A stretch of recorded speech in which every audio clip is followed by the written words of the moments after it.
Oke, semua hadir. Nah, sebelum kita lanjut, marilah kita menyanyikan salah satu lagu daerah, yaitu 44 Lisan, sebagai bentuk rasa nasionalisme kita terhadap bangsa ini. Untuk itu, pada anak-anakku, mari kita menyanyikan lagu 44 Lisan.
Tentang proyek penguatan profil pelajar Pancasila dan profil pelajar tamatan ilmu alamin, atau lebih disingkat dengan P5 PRA. Oke. Nah, sekarang perhatikan. Di sini kita akan belajar tentang membuat kolase dari daur ulang sampah plastik sebagai pembelajaran karakter berakhlak mulia dalam salah satu dimensi P5 elemen akhlak, yaitu proyek profilnya yaitu Aku Cinta Kebersihan. Nah, sekarang ada yang tahu tidak artinya kolase? Hah? Ada yang bisa? Oke, silakan nak. Karya seni rupa dua dimensi yang dibuat dengan menempelkan berbagai bahan pada satu permukaan benda. Oke, betul. Yaitu kolase adalah karya seni rupa dua dimensi dengan menempelkan suatu bahan pada suatu permukaan bahan tersebut. Kemudian bentuk kolase seperti apa? Ada yang tahu? Menggunakan kolase biasa kita menggunakan apa? Bahannya? Sampah plastik. Ada yang lain? Kertas. Bijian. Apa lagi? Kayu. Apa lagi? Kaca. Itu semuanya bentuknya seperti itu. Seperti kita bisa lihat ada kaligrafi bentuknya kolase atau gambar-gambar lainnya. Itu semuanya adalah bentuk-bentuk kolase. Nah, di sini kita akan membuat kolase dengan menggunakan sampah plastik. Nah, sebelum kita melanjut ke pembelajarannya, sebelum ini saya mau bertanya dulu. Sampahnya sudah dibersihkan tidak pagi ini? Oh, sudah dibersihkan. Bagaimana kelasnya, sudah bersih? Bersih. Oke. Nah, sampah itu harus dibuang ya nak, karena kalau banyak sampah akan menyebabkan yang namanya penyakit. Kemudian kalau banyak sampah yang berserakan, otomatis pemandangan terhadap apa yang kita lihat itu tidak enak ya, karena banyak sampah yang berserakan, kemudian akan mengundang yang namanya lalat dan menimbulkan yang namanya penyakit. Makanya kita sebagai siswa kita harus menjaga kebersihan lingkungan, terutama berada dalam lingkungan sekolah ini kita harus menjaga, karena kita memiliki tanggung jawab bersama menjaga kebersihan lingkungan sekolah. Untuk itu saya harapkan anakku, jagalah kebersihannya. Kebersihan itu bukan cuma pakaian dan sebagainya, kebersihan badan, tapi kebersihan lingkungan sekitar. Alangkah bagusnya kalau orang datang ke sekolah kita kemudian melihat apa yang ada dalam lingkungan sekolah kita itu pada pakaiannya bersih.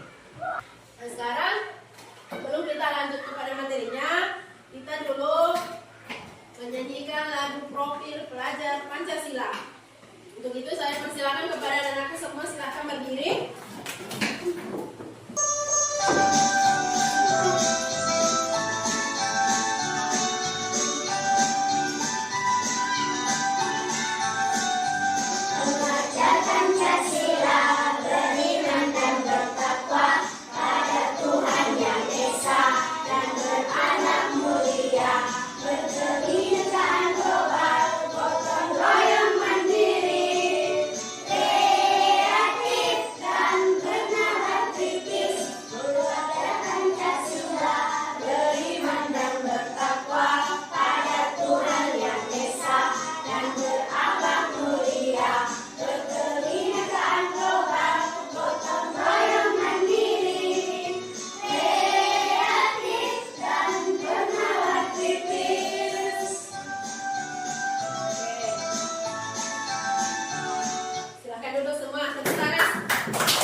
Sebelum kita lanjut, saya memperkenalkan dulu sebagaimana sebuah hadis menyatakan bahwa an-nadafatu minal iman, kebersihan adalah sebagian dari iman. Siapa yang bisa baca? Baca bersama. Bismillahirrahmanirrahim. An-nadafatu minal iman. Kebersihan sebagian dari iman. Oke, kebersihan dari sebagian iman. Nah, tadi saya sudah jelaskan, kebersihan itu bukan cuma membuang sampah dan sebagainya, yaitu kita biasa melakukan kebersihan, yaitu kita sebelum sholat kita berwudu, itu namanya juga menjaga kebersihan. Sebelum buang air kita juga menjaga kebersihan, yaitu dengan oke. Kemudian apa lagi? Mandi juga, itu salah satu menjaga kebersihan. Pakaian juga dicuci, itu juga menjaga kebersihan. Nah, sebelum lanjut, saya mau berikan dulu sesuatu bahwa kalau kita menjaga kebersihan itu otomatis kita sama dengan kebersihan adalah sebagian dari iman. Jadi jagalah kebersihan kalian. Nah, sekarang ini banyak sekali sampah-sampah yang berserakan. Nah, kita sebagai pelajar memiliki peran penting dalam menjaga kebersihan. Kepada anakku semua harus menjaga kebersihan agar lingkungan yang ada di sekitar kita supaya terjaga, tidak ada sampah dan tidak menyebabkan yang namanya bencana. Karena kalau banyak sampah otomatis ada banyak bencana yang akan terjadi. Salah satu bencananya apa? Sumber penyakit. Kemudian apa lagi? Bisa menyebabkan yang namanya banjir dan sebagainya. Karena kalau sampah banyak otomatis menghambat saluran air dan otomatis itu akan menyebabkan yang namanya banjir. Nah, sekarang saya mau perlihatkan suatu video sampah yang terlalu banyak itu dan tidak dikelola kemudian dibuang dan sebagainya, itu apa yang akan terjadi. Untuk itu saya kepada anak-anakku semua perhatikan videonya. Pernahkah kalian menyadari berapa banyak jumlah plastik sekali pakai yang kita gunakan setiap harinya?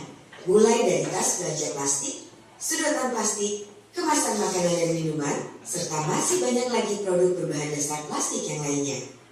Lalu, kemanakah semua sampah plastik yang kita gunakan itu berakhir? Plastik, material berkarakter ringan dan tahan lama ini pasti akrab dijumpai dalam keseharian kita.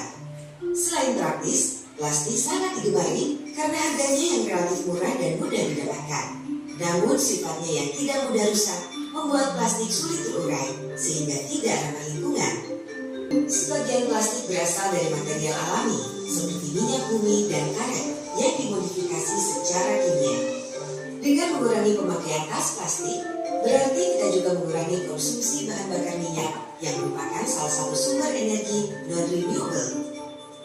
Plastik membutuhkan waktu puluhan hingga ratusan tahun untuk dapat terurai secara alami. Namun meskipun telah hancur dan terurai, plastik tidak akan benar-benar hilang, akan tetapi berubah menjadi partikel plastik berukuran mikro atau yang dikenal dengan sebutan mikroplastik. Bisfenol A atau BPA dan phthalate atau DEHP merupakan zat yang terkandung di dalam plastik. Berbagai penelitian menyatakan bahwa kedua zat kimia ini berdampak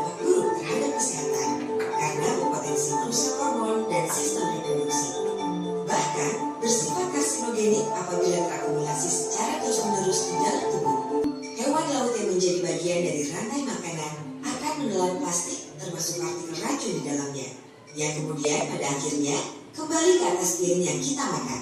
Kita memang tidak dapat menghentikan masifnya produksi plastik, karena dibutuhkan peran serta dari semua pihak, termasuk pemerintah selaku pembuat kebijakan.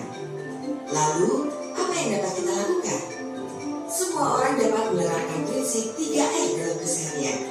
Cara termudah adalah dengan mengurangi penggunaan produk plastik sekali pakai. Misalnya mengganti kantong plastik dengan tas belanja. Produksi, jumlah pemakaian, dan pencemaran lingkungan akibat limbah plastik nyatanya kian hari makin bertambah banyak. Bisakah kalian membayangkan bagaimana nasib bumi beberapa tahun mendatang apabila kondisi ini terus-menerus terjadi? Pilihannya ada pada kita. Satu perubahan kecil dapat berdampak besar. Maka, mulailah dari diri kita sendiri, mulai saat ini. Plastik terhadap lingkungan kita bagaimana? Hah? Begitu buruk nih? Apalagi? Apa pengaruhnya? Akan berdampak kepada kita juga sendiri. Kembali kepada kita. Karena kenapa? Dia tadi contohnya, kalau kita buang sampah, kemudian plastiknya banyak, kemudian kita buang ke sungai. Air sungai mengalirkan sampai ke laut. Ke laut lagi dikonsumsi oleh ikan dan sebagainya. Apa yang terjadi? Lalu ada Otomatis kemudian ikan itu diambil oleh nelayan, kemudian nelayan menjualnya, kemudian kita beli kembali kepada kita, toh kita konsumsi.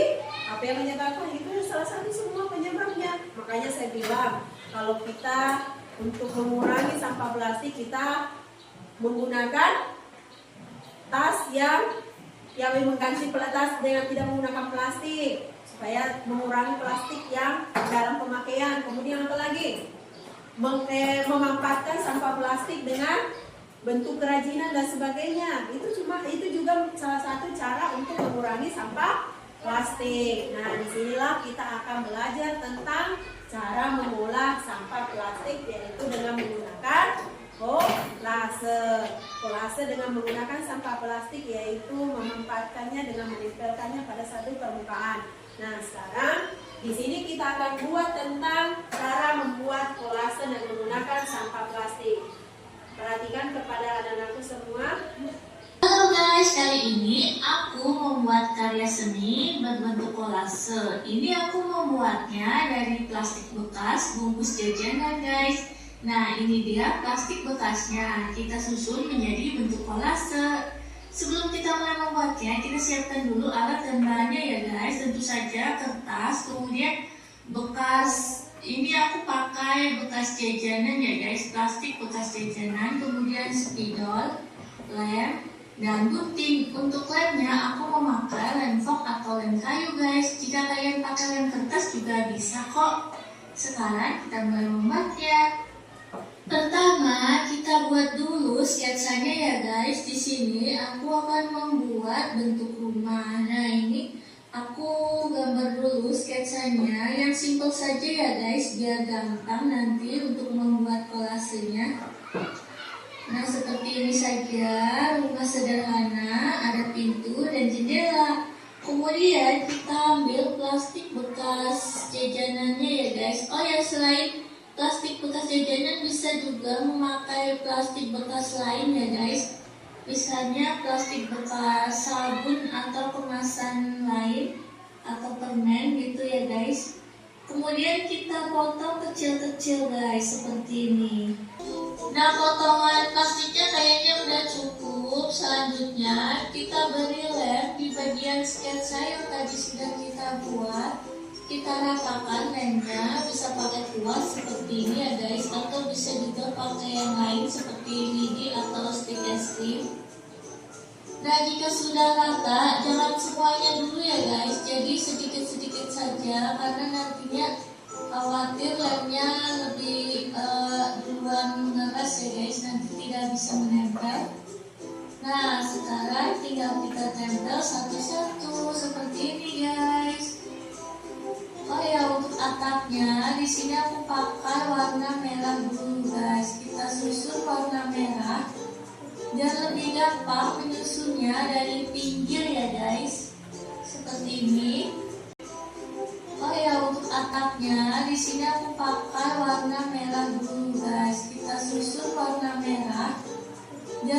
apa menyusunnya dari pinggir ya guys, seperti ini biar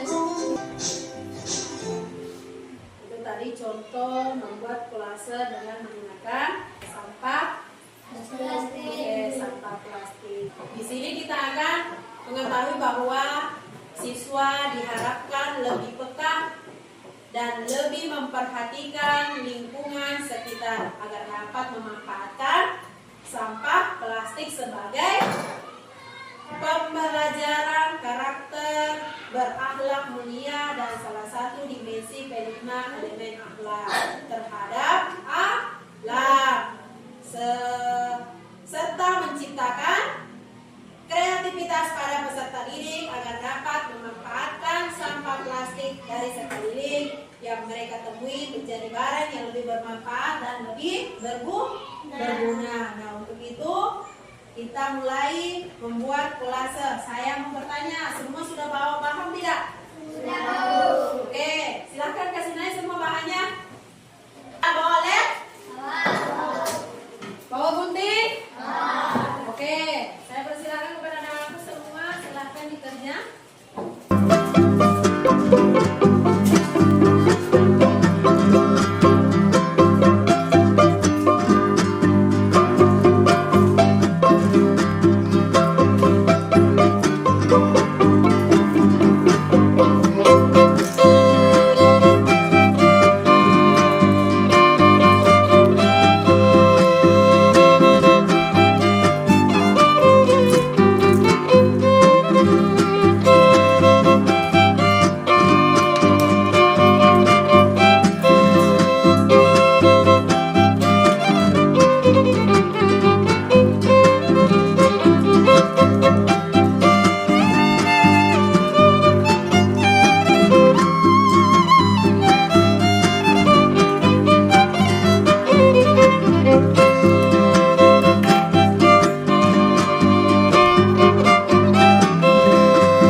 kalian manfaatkan sampah-sampah bentuk lain seperti biji-bijian, kertas, kalian buat kolase yang lebih menarik lagi. Nah, kalian sudah paham mana cara mengolah sampah plastik dengan baik? Sudah? Sudah. Nah, untuk itu kepada anak-anakku semua saya harapkan jagalah kebersihan, buang sampah pada tempatnya. Dan kalau ada sampah yang berserakan, kalian pungut. Jangan timbulkanlah rasa kepedulian kalian terhadap lingkungan. Nah, sekarang untuk pembelajaran terakhir, nah sekarang kita simpulkan materinya. Sekarang kita simpulkan apa yang sudah kita laksanakan hari ini. Siapa yang bisa simpulkan? Ada yang bisa simpulkan? Saya, Bu. Oke. Jaga kebersihan lingkungan dapat menciptakan lingkungan yang sehat dan bebas dari kotoran. Saya, Bu. Siapa yang kedua? Bu. Oke. Oke. Bahwa Allah Subhanahu wa taala menyukai lingkungan yang bersih. Oke, nah kesimpulannya yaitu menjaga kebersihan lingkungan dapat menciptakan lingkungan yang sehat dan bebas dari kotoran. Kemudian yang kedua, bahwa Allah Subhanahu wa taala itu menyukai lingkungan yang bersih, sebagaimana tadi hadis dijelaskan bahwa an-nadzafatul minal iman, kebersihan adalah sebagai dari iman. Dan sekarang untuk pembelajaran minggu berikutnya kita akan belajar tentang bab 6. Jadi saya harap anak-anakku semua pelajari bukunya bab 6 ya. Nah, marilah kita menutup pembelajaran hari ini dengan mengucapkan alhamdulillah. Untuk itu saya persilahkan kepada anakku membaca doa. Silakan. Pak. Ya.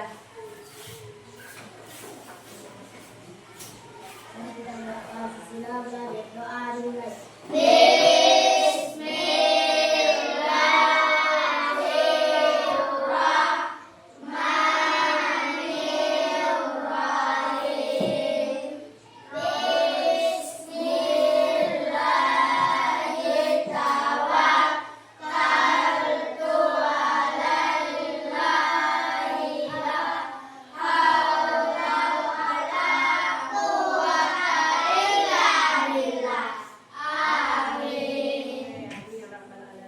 Terima kasih kepada anak-anak semua. Bidang perannya. Assalamualaikum warahmatullahi wabarakatuh. Waalaikumsalam warahmatullahi wabarakatuh.